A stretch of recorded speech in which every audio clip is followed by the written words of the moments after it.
Hello all, welcome to మీ తెలుగమ్మాయి.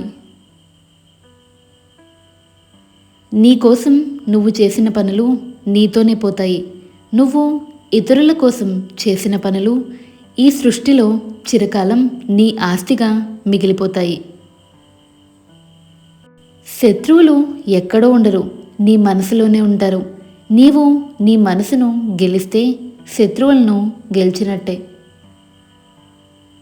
తోటివారికి కష్టం వస్తే తేలిక చేసి మాట్లాడకండి. భవిష్యత్తులో మీరు అటువంటి కష్టానికి గురి కావచ్చు, మర్చిపోకండి. ఎందుకంటే కాలానికి ఆసక్తి ఉంది. ఎవరైనా నీకు నచ్చకపోతే మారు మాట్లాడకుండా వదిలే, అంతేకాని ఎంత మాత్రమూ మోసం చేయకు. మూర్ఖులు విమర్శలు చేస్తారు, గొప్పలు చెబుతారు, వాదనలు చేస్తారు.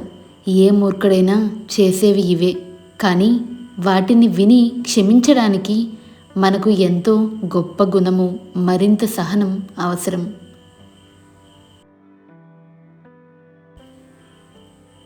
నీవు ఎప్పుడూ ప్రతీకారం మీద దృష్టి పెట్టకు. నిన్ను బాధించిన వారిని సందర్భానుసారం ఆ కర్మ తప్పక శిక్షించి తీరుతుంది, గుర్తుపెట్టుకో. నీవు ఎప్పుడైనా ఓడిపోయావనుకో, గెలిచిన వాడిని తలుచుకుని కుమిలిపోకు. 10 సార్లు ఓడి గెలిచిన వాడిని తలుచుకుని తిరిగి ఎలా గెలవాలో అతని వద్ద నేర్చుకో.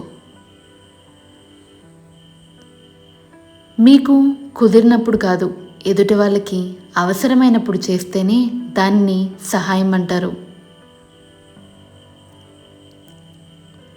చేతి రాతలో తప్పులుంటే ఎలాగైనా సరిదిద్దుకోగలం, కానీ తలరాతలో తప్పులుంటే మాత్రం కష్టమైన నష్టమైన అనుభవించాల్సిందే.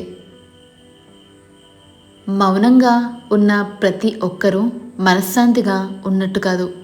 మనసులో ఎవరికీ చెప్పుకోలేనంత బాధ ఉన్నప్పుడు కూడా మౌనంగానే ఉంటారు.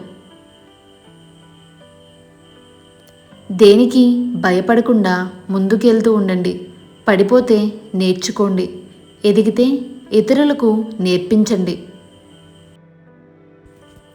మీలోని భావోద్వేగాలను రెచ్చగొట్టి మీ ఆరోగ్యాన్ని పాడు చేసే కొంతమందికి దూరంగా తప్పించుకుని తిరగడం మీ బలహీనత కాదు, మీ బలం.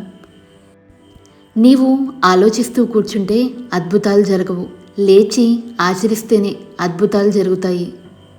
ఆలోచించే వ్యక్తికి ఆవేశం ఉండదు, ముందు చూపు లేని వ్యక్తికి ఆలోచన ఉండదు. మనం లోపలికి తోసే పదార్థాలు రుచిగా ఉండాలని కోరుకునే మన నాలుక మనం బయటికి తోసే మాటల విషయం గురించి ఆలోచించదు, ఎందుకనో. ఎప్పుడైతే మీ స్థాయిని పెంచుకోవడానికి ఎదుటివారి స్థాయిని తగ్గించి మాట్లాడతారో ఆ క్షణమే ఎదుటివారి దృష్టిలో నీ స్థాయి పాతాళానికి దిగజారిపోతుంది. సమర్థుడికి ఎదురు లేదు, అసమర్థుడికి ఎదుగుదల లేదు. కాబట్టి నీవు సమర్థుడిగా ఉంటావో అసమర్థుడిగా ఉంటావో నీవే నిర్ణయించుకో. నీవు మాటలు అనేటప్పుడు కాస్త ఆలోచించు. ప్రాణాలే కాదు, మాటలు కూడా జీవించే ఉంటాయి. నీ తోటివారందరినీ ఓడించినప్పుడు ఆటలో గెలుస్తావు. నీ చుట్టూ ఉన్నవారందరినీ ప్రేమించినప్పుడే జీవితంలో గెలుస్తావు. ఇల్లు చిన్నదైనా మనసు పెద్దదిగా ఉండాలి. గుండె గుప్పెడంత అయినా కొండంత ప్రేమ ఉండాలి. డబ్బులో పేదవారైనా గుణంలో శ్రీమంతులుగా ఉండాలి. నీ తపన ఎంత తీవ్రంగా ఉంటుందో ప్రయత్నం కూడా అంతా తీవ్రంగా ఉండాలి. అప్పుడే విజయం నిన్ను వరిస్తుంది.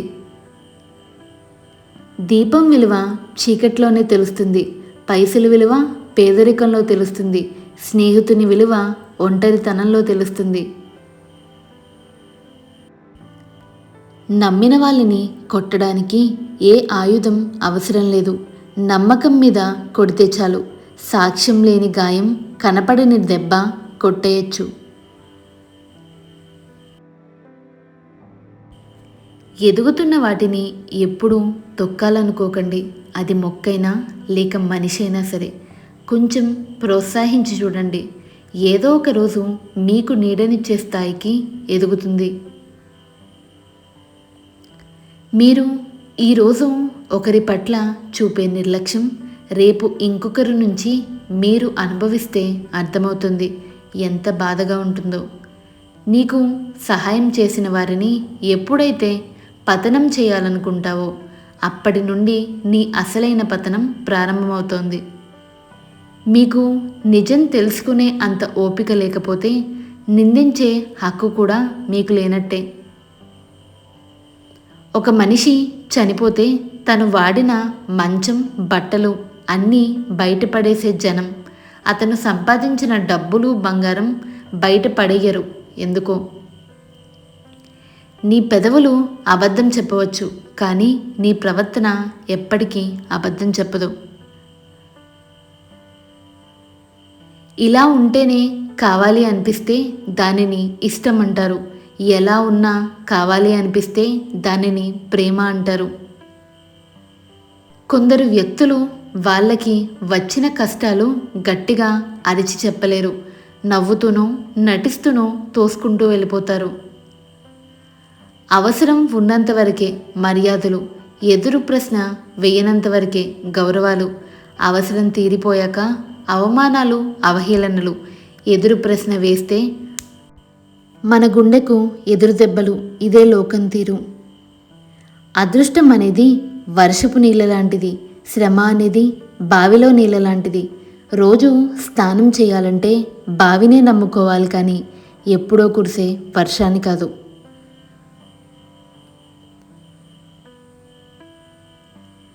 మంచి వాళ్ళ దగ్గర రాముడిలా ఉండు, చెడ్డవాళ్ళ దగ్గర రావణుడిలా ఉండు. అప్పుడే బ్రతకడం సాధ్యం. కొందరు వ్యక్తులు వాళ్ళకి వచ్చిన కష్టాలు గట్టిగా అరిచి చెప్పలేరు. నవ్వుతూనో నటిస్తూనో తోసుకుంటూ వెళ్ళిపోతారు, అంతే.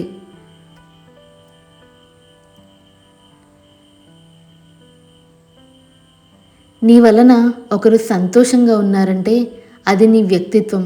నీ వల్ల ఒకరు బాధపడుతున్నారంటే అదే నీ గుణం.